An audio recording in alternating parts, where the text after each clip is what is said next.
Tanggal 22 Juni tahun 1945.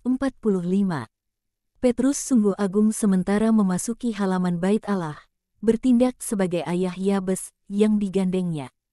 Ia berjalan begitu tegak, hingga kelihatan bahkan lebih tinggi dari sebenarnya. Semua yang lain ada di belakangnya, dalam sebuah kelompok. Yesus paling akhir dan sedang asyik dalam suatu percakapan pribadi dengan Yohanes dari Endor, yang tampaknya malu memasuki Bait Allah. Petrus menanyai anak yang dalam bimbingannya, "Pernahkah kau ke sini sebelumnya?" Dan si bocah menjawab, "Sewaktu aku baru dilahirkan, Bapa." Tapi aku tidak ingat, yang membuat Petrus tertawa terpingkal-pingkal. Juga yang lain-lainnya, ketika Petrus menceritakannya pada mereka, tertawa dan berkata lembut dan jenaka, "Mungkin kau tertidur dan jadi, atau kami semua sepertimu. Kami tidak ingat ketika kami datang ke sini sewaktu kami baru dilahirkan." Juga Yesus menanyakan pertanyaan yang sama pada Yohanes dari Endor dan mendapatkan jawaban serupa. Sesungguhnya Yohanes berkata padanya, "Kami proselit dan ibuku membawaku kemari dalam buayannya, tepat saat Paskah, sebab aku dilahirkan awal bulan Adar dan ibuku, yang berasal dari Yudea, segera berangkat begitu dia merasa kuat, untuk mempersembahkan putranya kepada Allah pada waktu yang baik. Mungkin terlalu dini, sebab dia jatuh sakit dan tidak pernah sembuh kembali. Aku masih belum berumur 2 tahun ketika aku kehilangan ibuku. Kemalangan pertama dalam hidupku. Aku anak sulungnya. Aku menjadi satu-satunya anaknya sebab penyakitnya itu. Dan dia sangat bangga boleh mati dengan telah mematuhi hukum. Ayahku biasa mengatakan padaku, dia mati bahagia sebab dia sudah mempersembahkanmu di Bait Allah." "Ibu yang malang, apakah yang kau persembahkan?" "Seorang calon pembunuh." "Yohanes, jangan berkata begitu.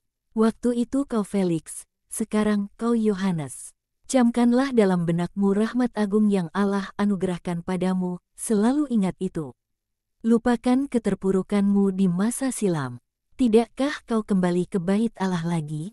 "Oh, ya, ketika aku 12 tahun dan selalu sesudahnya, sepanjang aku dapat melakukannya.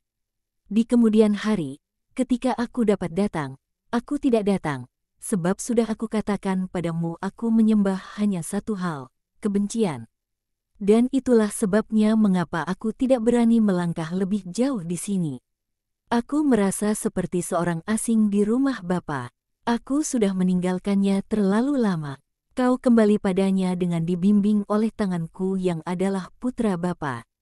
Aku akan membawamu naik hingga ke altar." Artinya bahwa aku tahu bahwa semuanya telah diampuni. Yohanes dari Endor yang tersentuh secara mendalam dan terisak berkata, "Terima kasih, Allahku. Ya, bersyukurlah kepada Yang Maha Tinggi. Tak dapatkah kau lihat bahwa ibumu, seorang Israel sejati, memiliki roh nubuat? Kau adalah putra yang kudus bagi Allah dan tidak pernah dilepaskan. Kau adalah milik kepunyaanku. Kau adalah milik kepunyaan Allah. Kau adalah seorang murid dan dengan demikian seorang imam mendatang dari Tuhanmu di era yang baru dan dalam agama yang baru, yang akan disebut seturut namaku. Aku memberimu absolusi atas semuanya, Yohanes.